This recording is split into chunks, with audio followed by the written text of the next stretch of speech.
Hello friends, कैसे हैं आप सब। ओम नमो शिवाय। दोस्तों, आज सावन का दूसरा सोमवार है और आज हरियाली अमावस्या भी है। तो सावन के महीने की जो अमावस्या आती है उसे हरियाली अमावस्या या श्रावणी अमावस्या कहा जाता है। इस बार की हरियाली अमावस बहुत खास मानी जा रही है क्योंकि इस दिन सावन का दूसरा सोमवार भी है। साथ ही इस दिन सोमावती मत्स्या का संयोग बन रहा है। जब किसी भी माह की अमावस्या तिथि सोमवार के दिन पड़ती है तो उसे सोमवती अमावस्या कहा जाता है।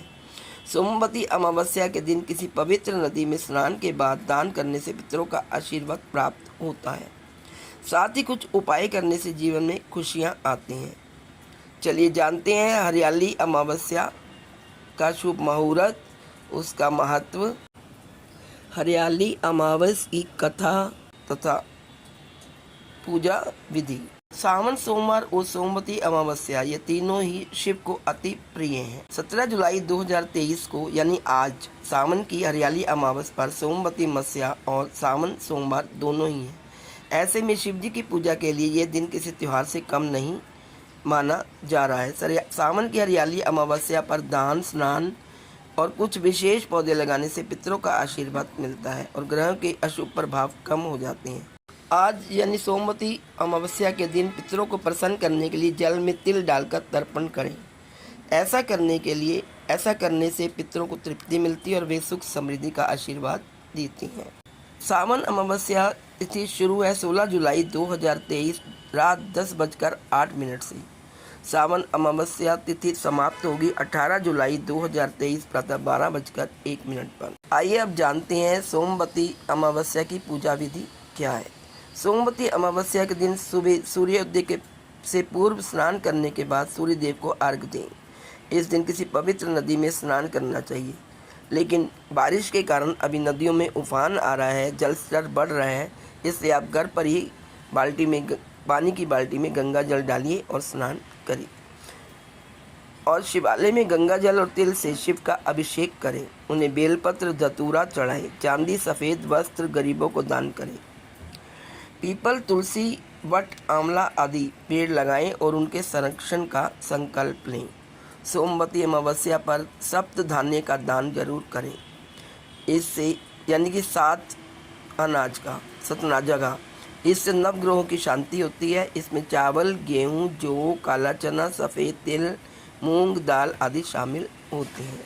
दोपहर के समय जल में काला तिल, कुश, फूल डालकर पितरों की आत्मा के लिए शांति के लिए तर्पण करें। श्राद्ध के लिए दोपहर का समय सही माना जाता है। पितरों का ध्यान करके धोती, गमछा, बनियान आदि वस्त्रों का दान करें। इससे आपके पितृ प्रसन्न होते हैं और आशीर्वाद देते हैं। इस दिन गजेंद्र मोक्ष और गीता का पाठ जरूर करना चाहिए। इससे यमलोक की यातनाएं सह रहे पूर्वजों को मुक्ति मिलती है। सोमावती मत्स्या के दिन करें राहु स्रोत का पाठ। सोमवती अमावस्या के दिन राहु स्रोत का पाठ करना चाहिए। धार्मिक मान्यता के अनुसार अमावस्या के दिन राहु ज़्यादा हावी रहते हैं। ऐसे में इस स्रोत का पाठ राहु के बुरे असर को नियंत्रित करता है। इसके साथ ही राहु के दोष से भी मुक्ति दिलाता है और नेगेटिव एनर्जी को दूर करता है। आइए दोस्तों जानते हैं सोमावती अमावस्या की पवित्र कथा के बारे में। आइए सुनते हैं कथा। सोमावती अमावस्या व्रत के अनुसार एक गरीब ब्राह्मण परिवार था। उस परिवार में पति, पत्नी एवं उसकी पुत्री थी। उनकी पुत्री समय के गुजरने के साथ साथ धीरे धीरे बड़ी होने लगी। उस पुत्री में बढ़ती उम्र के साथ सभी स्त्री उचित सगुणों का विकास हो रहा था। वह कन्या सुंदर, संस्कारवान एवं गुणवान थी, परंतु गरीब होने के कारण उसका विवाह नहीं हो पा रहा था। एक दिन उस ब्राह्मण के घर एक साधु महाराज पधारे।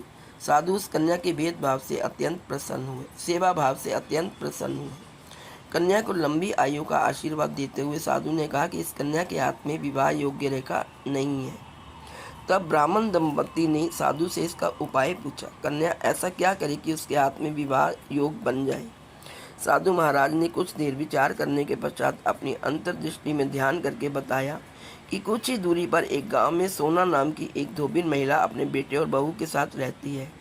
जो बहुत ही आचार विचार एवं संस्कार संपन्न एवं पति परायण है।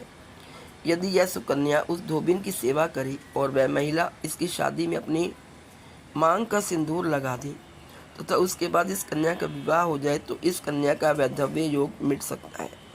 साधु ने यह भी बताया कि वह महिला कहीं बार आती जाती नहीं है। यह बात सुनकर ब्राह्मणी ने अपनी बेटी से धोबिन की सेवा करने का प्रस्ताव रखा। अगले दिन से ही कन्या प्रातःकाल ही उठकर सोना धोबिन के घर जाकर साफ सफाई एवं सारे कार्य करके घर वापस लौटने लगी। एक दिन सोना धोबिन अपनी बहू से पूछती है कि तुम तो रोज ही सुबह उठकर सारे काम कर लेती हो और पता भी नहीं चला।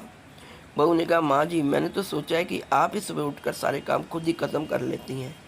मैं तो देर से उठती हूँ। यह सब जानकर दोनों सास बहू घर की निगरानी करने लगी कि कौन है जो सुबह ही घर का सारा काम करके चली जाती हैं। कई दिनों के बाद धोबी ने देखा कि एक कन्या मुंह ढके अंधेरे में आती है और सारे काम करने के बाद चली जाती है। जब वे जाने लगी तो सोना धोबिन उसके पैरों पर गिर पड़ी। पूछने लगी कि आप कौन है, इस तरह छुपकर मेरे घर की चाकरी क्यों करती हैं। तब कन्या ने साधु द्वारा कही गई सारी बात सुनाई। सोना धोबिन पति परायण थी, अतः उसमें तेज था, वह तैयार हो गई। सोना धोबिन के पति थोड़े अस्वस्थ थे। उसने अपनी बहू से अपने लौट आने तक घर पर ही रहने को कहा।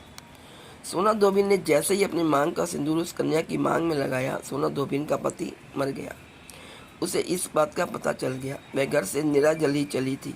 यह सोचकर कि रास्ते में कहीं पीपल का पेड़ मिलेगा तो उसे भमरी देकर उसकी परिक्रमा करके ही जल ग्रहण करेगी। उस दिन सोमवती अमावस्या थी। ब्राह्मण के घर मिले पुए पकवान की जगह उसने ईंट के टुकड़ों से 108 बार भमरी देकर 108 बार पीपल के पेड़ की परिक्रमा की और उसके बाद जल ग्रहण किया। ऐसा करते ही उसके पति के मृत शरीर में वापस जान आ गई। धोबिन का पति फिर से जीवित हो। तो दोस्तों, ये थी अमावस की कथा। आप सबको मेरी तरफ से हरियाली अमावस्या की शुभकामनाएं। हर हर महादेव, हर हर महादेव।